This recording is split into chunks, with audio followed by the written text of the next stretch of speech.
Hello friends विद्यारंभ class रे आपण मानक स्वागत।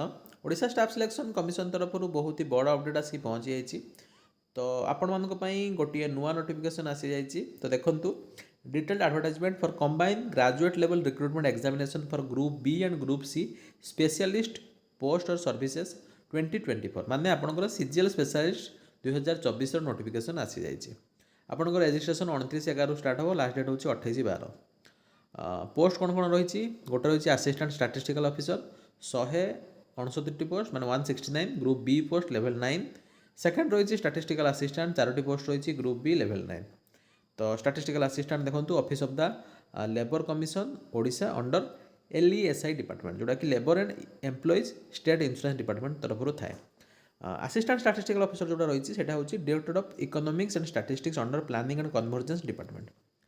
तो नेक्स्ट इंपोर्टेंट पॉइंट मध्य आपणकर एग्जाम केमती कौन हो पारे। तो एग्जाम मे भी सीबीआरई मोड्रे हो पारे, मे भी सीबीआरई मोड्रे हो पारे, ना OMR मोड्रे हो पारे, सेटा परवर्ती समय जना पड़ो। तापर देखो आपणकर कैटेगोरीज वैकेंसी देखी दिंतु। यूआर रही 85, एससीबीसी रही 19, एससी 27, एसटी 38, टोटाल हूँ 169। यहाँ हूँ assistant statistical officer. Statistical assistant UR रही 2टी, एससी गोटे, एसटी गोटे, टोटाल हूँ 4टी।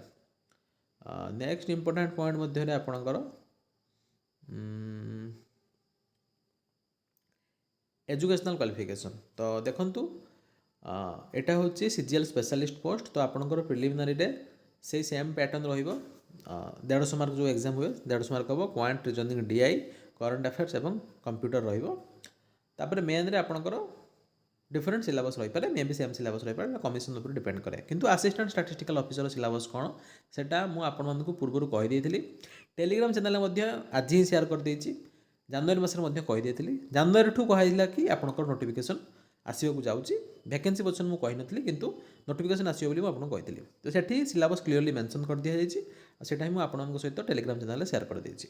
तो एबे हम देखिबा एजुकेशनल क्वालिफिकेशन। तो जोथि पई ही पिला माने मते टेलीग्राम रे कमेंट कले। तो से मुझे भिडियोटी नहीं आसली, ना भिडियो आने कौन आवश्यकता नाला, because already Telegram channel share सरी जाता। तो देखो आपंकर बैचलर डिग्री इन आर्ट्स और science with statistics or applied statistics or economics, mathematical economics, mathematics, sociology, computer science, computer application and as honours or major subject or degree in commerce or data science. तो जदि आप degree in commerce कर apply करेंगे, data science करते apply करेंगे।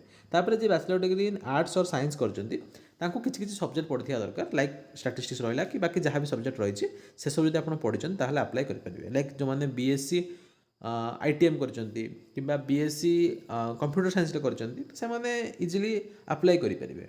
किंतु comment आसला कि बीटेक पिला पकई पारे कि ना। तो देखो बीटेक पिला पकई पारे कि नहीं, ता पूर्व मुझे गोटे कथा कही दूसरी कि पोस्ट ग्रेजुएट डिग्री जब आप स्टैटिस्टिक्स करछंती किंबा अप्लाइड स्टैटिस्टिक्स करछंती किंबा जहाँ भी ये सब्जेक्ट लिखा जाइए से अप्लाई करेंगे। सेकेंड रही स्टैटिस्टिकल असिस्टेंट, तापाई क्वालिफिकेशन टिके अलग रही। तो ये अधिक सब्जेक्ट रही, ये कम सब्जेक्ट रही। तो आपण मैंने देखी दिंतु कि अप्लाई करेंगे कि ना। तो मेजर पिला पचार कि बीटेक पिला अप्लाई करेंगे कि ना। तो से विषय में आम डिस्कसन करवा, किंतु ता पूर्व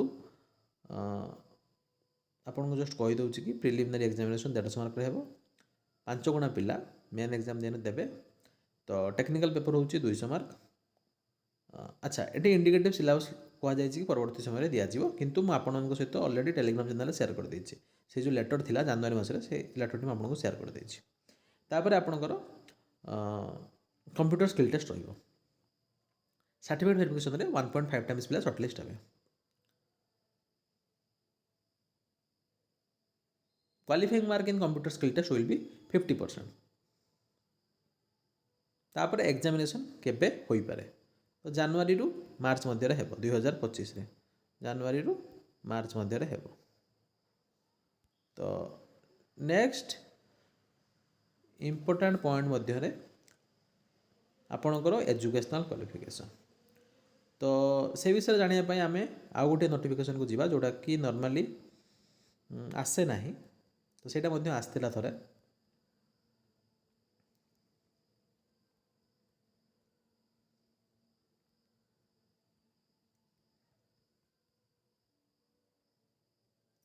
तो देखंतु 22/9/2022 आसला पोस्ट रही आपणकर investigator post as initial appointee से रेगुलर हो नथिले तो इनिशियल अपॉइंटी हिसाब से जॉइन करते under economics and statistics department Odisha Bhubaneswar जहाँ भी रहा तो से पोस्ट आसला तो यही पोस्ट भी पाखापाखि सेम लेवल पोस्ट तो देखंतु एठी एजुकेशनल क्वालिफिकेशन कौन रही तो एठी एजुकेशनल क्वालिफिकेशन थिला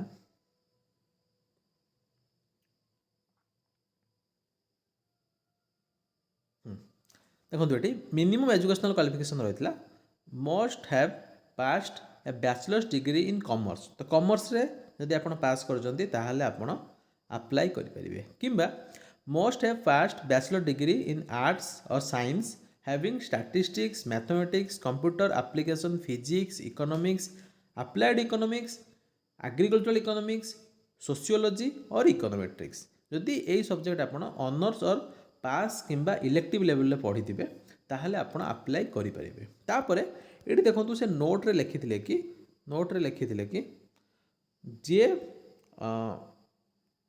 बीटेक कर सी अप्लाई करना जी बीटेक कर सी अप्लाई करना तो टिके रुहतु हाँ जी बीटेक कर सी अप्लाई कर नाही जी बीटेक कर सी अप्लाई करना तो से दृष्टि देखा गले एठी मध्य सिलेबस पैटर्न एजुकेशनल क्वालिफिकेशन लगभग सेम थिला किंतु एठी से माने क्लियरली कहि दिथिले कि बीटेक पिला एलिजिबल ही नुहंती बीटेक पिला एलिजिबल ही नुहंती किंतु एठी आज जो नोटिफिकेशन आसी सेठी कुहा जाई नाही कि बीटेक एलिजिबल हेबे कि नाही आ गोटे जिनस एठी लिखा जाइए कि ऑनर्स और पास और इलेक्टिव लेवल ऑनर्स और पास और इलेक्टिव लेवल किंतु जदि आपण देखिबे आज नोटिफिकेशन को देखिए ताहले सेठी लिखा जाइए कि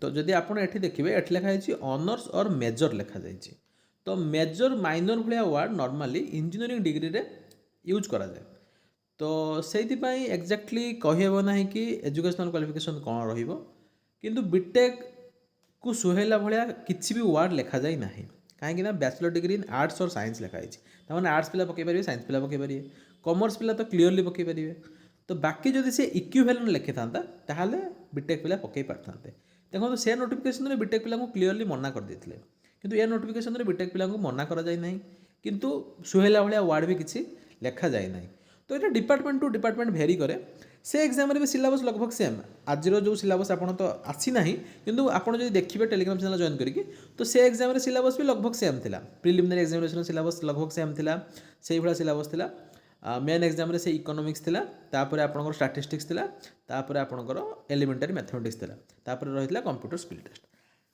एबे जो असिस्टेंट स्टैटिस्टिकल ऑफिसर सिलेबस रही ये भी पाखापाखि सेम ही रही तो एटी मध्य से भाया सिलेबस जो देखिए probability and testing of hypothesis design of sample survey तापर रहा जो कोरिलेशन रिग्रेशन बेसिक स्टैटिस्टिक्स सबू सेम थिला तो से दृष्टि देखा गले जदि बीटेक पिला अलाउ करूना ताहले विशेष किसी प्रॉब्लम ना किंतु प्रॉब्लम ये तुम क्लीयरली मेंशन करिया कथा जदि नोटिफिकेशन रे ए भलिया क्लीयरली मेंशन कर दे था कि बीटेक पिला एलिजिबल नुहंती ताले कथा सरी था जेहेतु क्लीयरली मेंशन करा जाई नाही तो जोटा कि द्वंद्व सृष्टि करुच्ची तो से मो हिसाब से आपण मैंने OSSC को मेल करूँ जे सी करिजेंडम बाहर करके कौन किसी जदि चेंज करा जाई पारिबो ताहले चेंज करा जाऊ जदि चेंज करा जाई पारिबो नाही ताहले मध्य क्लैरिटीर सहित कहतु आ जदि से चेंज न करूचंती ताहले एज ऑफ नाउ नोटिफिकेशन जहाँ लिखा जाइए ताकू देखिले मत तो लगुनि बीटेक पिला अलाउ हेबे कहीं यही भाया जो डिपार्टमेंट रही है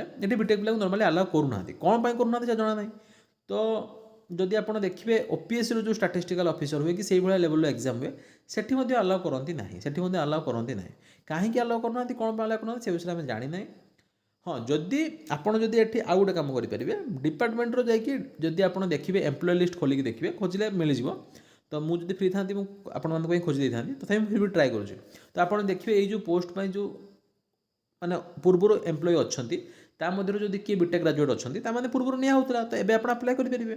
ସେଇଟା ଗୋଟେ ମାଧ୍ୟମ ରହୁଛି। ନହେଲେ ଏଜ୍ ଅଫ୍ ନାଉ ନୋଟିଫିକେସନ୍ ଯାହା ଲେଖା ହେଇଛି କ୍ଲିଅରଲି ଲେଖାଯାଇ ନାହିଁ ତ ବିଟେକ୍ ପିଲା ଆପ୍ଲାଏ କରିପାରିବେ ନାହିଁ ବୋଲି ମୁଁ ଭାବୁଛି। ଆଉ ଯଦି ସେମାନେ କ୍ଲାରିଟି ଦେଉଛନ୍ତି ପରବର୍ତ୍ତୀ ସମୟରେ କିଛି କରିଜେଣ୍ଡମ୍ ନେଇକି ଆସୁଛନ୍ତି ତାହେଲେ ଆପଣ ଆପ୍ଲାଏ କରିପାରିବେ। କାହିଁକି ଏଇଭଳିଆ ନୋଟିଫିକେସନ୍ ନର୍ମାଲି ସେମାନେ ବିଟେକ୍ ପିଲାକୁ ଆଲାଉ କରନ୍ତି ନାହିଁ। ତ ଯଦି ଆପଣମାନେ ଫୋନ୍ କରିକି ପଚାରିବେ ତାହେଲେ OPSC ଏମିତି କହିଥିଲା ମୋର ମନେ ଅଛି ମୁଁ ଜଣଙ୍କ ବିହାଫରୁ କଲ୍ କରିଥିଲି এইভাবে যেତେବେଳେ OPSCର ଷ୍ଟାଟିଷ୍ଟିକାଲ ଅଫିସର ନୋଟିଫିକେସନ୍ ଆସିଥିଲା ମୁଁ କହିଥିଲି ଯେ ସେ ପିଲା ଯିଏ ଫୋନ୍ କରିଥିଲେ ତ ତାଙ୍କର ପ୍ରଡକ୍ସନ୍ ଇଞ୍ଜିନିୟରିଂ କି ମେକାନିକାଲ ଇଞ୍ଜିନିୟରିଂ ଥିଲା ତ ତାଙ୍କ ବିହାଫରୁ ସେ ମୋତେ ମେଲ୍ କରିଥିଲେ ମୁଁ ଫୋନ୍ କରିଥିଲି ସିଏ ଯାହା ଯାହା ଇସ୍ୟୁ ଲେଖିଥିଲେ ମୋର ଏକ୍ଜାକ୍ଟଲି ମନେ ଅଛି ସେ ମେଲ୍ଟା ଆଜି ମଧ୍ୟ ମୋ ପାଖରେ ଅଛି ତ ସିଏ କହିଥିଲେ କି ଯେଉଁ ଷ୍ଟାଟିଷ୍ଟିକାଲ ଅଫିସର ପୋଷ୍ଟ ପାଇଁ ଆପଣ କହୁଛନ୍ତି ଆମେ ତ ମ୍ୟାଥମେଟିକ୍ସ ପଢ଼ୁଛୁ ସେକେଣ୍ଡ ଜିନିଷ ହେଉଛି ସେ ମେକାନିକାଲ କି ପ୍ରଡକ୍ସନ୍ ଥିଲା ତ ସେଥିପାଇଁ ସେ କହିଥିଲେ କି ସେମାନେ ସବଜେକ୍ଟ ପଢ଼ୁଛନ୍ତି ଷ୍ଟାଟିଷ୍ଟିକାଲ କ୍ୱାଲିଟି କଣ୍ଟ୍ରୋଲ ପଢ଼ୁଛନ୍ତି ତାପରେ ସେମାନେ ରିଲାବିଲିଟି ଇଞ୍ଜିନିୟରିଂ ପଢ଼ୁଛନ୍ତି ଷ୍ଟାଟିଷ୍ଟିକ୍ସ ପଢ଼ୁଛନ୍ତି ସେଇଭଳିଆ ତାଙ୍କର ଯେଉଁ ସମଥିଙ୍ଗ କର୍ଭ ରହିଥାଏ ମାନେ ସିଗ୍ମା କର୍ଭ 6 ସିଗ୍ମା କର୍ଭ ରହିଥାଏ ତାପରେ ଆପଣଙ୍କର ରହିଥାଏ ଯେଉଁ ନର୍ମାଲ ଡିଷ୍ଟ୍ରିବ୍ୟୁସନ୍ କର୍ଭ ରହିଥାଏ ତ ସେଇଭଳିଆ ଷ୍ଟାଟିଷ୍ଟିକ୍ସ ଜିନିଷ ସେମାନେ 2-3ଟି ସେମିଷ୍ଟରରେ ପଢ଼ୁଛନ୍ତି ତ ସେମାନେ ମ୍ୟାଥ୍ ପଢ଼ୁଛନ୍ତି ଷ୍ଟାଟିଷ୍ଟିକ୍ସ ପଢ଼ୁଛନ୍ତି ତ ତାହେଲେ କାହିଁକି ଇଞ୍ଜିନିୟରିଂ ଗ୍ରାଜୁଏଟ୍କୁ ଆଲାଉ କରାଯାଉ ନାହିଁ ଯଦି ବି ଇଞ୍ଜିନିୟରିଂ ଗ୍ରାଜୁଏଟ୍କୁ ଆଲାଉ ନ କରାହେଉଛି ତ ମେକାନିକାଲ ପ୍ରଡକ୍ସନ୍ ଇଞ୍ଜିନିୟରିଂ ଭଳିଆ ଅପସନାଲ୍ ମାନେ ସବଜେକ୍ଟକୁ କାହିଁକି ଆଲାଉ କରାଯାଉ ନାହିଁ ତ OPSC ପାଖରୁ ମୁଁ ନିଜେ ଯେହେତୁ କଲ୍ କରିଥିଲି ମୋର ମନେ ଅଛି ମୁଁ ଏଇ ବିହାଫରେ କହିଥିଲି ତ ମୋର ଭଲସେ ମନେ ଅଛି କି OPSCର ଯେଉଁ ମ୍ୟାଡ଼ାମ୍ କଲ୍ ରିସିଭ୍ କରିଥିଲେ ସିଏ କହିଲେ କି ସେଇଟା ଆମ ହାତରେ ନାହିଁ ଡିପାର୍ଟମେଣ୍ଟ ଯାହା ଦେଇକି ଆମକୁ ପଠେଇଛି ତ ଆମେ ସେଇଟା ହିଁ କେବଳ କରିପାରିବୁ ତ ଆପଣ ଏବେ କହିଲେ ବି ଆମେ କିଛି କରିପାରିବୁ ନାହିଁ ତ ଆପଣ ଯାଇକି ଡିପାର୍ଟମେଣ୍ଟକୁ ଯାଇକି ଚେଞ୍ଜ କରିବାକୁ ପଡ଼ିବ ସେଇଟା ଆମ ହାତରେ ନାହିଁ ତ ସେଇଟା କହିଥିଲେ ତ ଆପଣ ଏବେ ଦେଖନ୍ତୁ OPSC ସେମିତି କହିଥିଲା ତ OSS ଏବେ ଏକ୍ଜାମ୍ କରାଉଛି ତ OSS ଯଦି ଚେଞ୍ଜ କରିପାରିବ ତ କରିପାରିବ ନହେଲେ କିଛି ନାହିଁ ତ ଏକ୍ଜାମ୍ ଆପଣମାନେ ଆପ୍ଲାଏ କରିପାରିବେ ନାହିଁ ମୋ ହିସାବରେ ତ ମୁଁ ଆପଣମାନଙ୍କୁ ମାନେ ହାରାସ କରିବା ପାଇଁ ଚାହୁଁନାହିଁ ତ ଆପଣଙ୍କୁ ଦୁଃଖିତ କରିବା ପାଇଁ ଚାହୁଁନାହିଁ ଫିର୍ ବି ମୁଁ ଜାଣିଛି ଏଇଭଳି ଏକ୍ଜାମ୍ରେ ଏମିତି ହୁଏ ତ ଫିର୍ ବି ଆପଣ ଯଦି ଚେଷ୍ଟା କରିକି ଚେଞ୍ଜ କରିଦେଇ ପାରୁଛନ୍ତି ତାହେଲେ ହିଁ ବହୁତ କିଛି ଭଲ ହେଇପାରିବ କାହିଁକି ମୁଁ ଚାହେଁ ଯେ ଅଧିକରୁ ଅଧିକା ପିଲା ଏକ୍ଜାମ୍ ଦେଉଛନ୍ତି ସେମାନଙ୍କର ବେଟର୍ ସିଚୁଏସନ୍ ଆସୁ ତ ସେଇ ଦୃଷ୍ଟିରୁ ଦେଖିବାକୁ ଗଲେ ଏକ୍ଜାମ୍ ଦେବା କଥା କିନ୍ତୁ ଯେହେତୁ ସେମାନେ ଆଲାଉ କରୁନାହାନ୍ତି ତ କିଛି କରାଯାଇପାରିବ ନାହିଁ ତ ବାସ୍ ଏଇଟା ହିଁ ଥିଲା ଛୋଟ ଇମ୍ପୋର୍ଟାଣ୍ଟ ଅପଡେଟ୍ ବାକି ଯଦି ଆପଣଙ୍କର ଏ ରିଗାର୍ଡ଼ିଂ କିଛି ମତାମତ ରହୁଛି ତାହେଲେ ଆପଣ କମେଣ୍ଟ ସେକ୍ସନ୍ ଲେଖିକି ଜଣାଇପାରିବେ ତ ବାସ୍ ଏତିକି ରଖିବା ଥ୍ୟାଙ୍କ ୟୁ ଭେରି ମଚ୍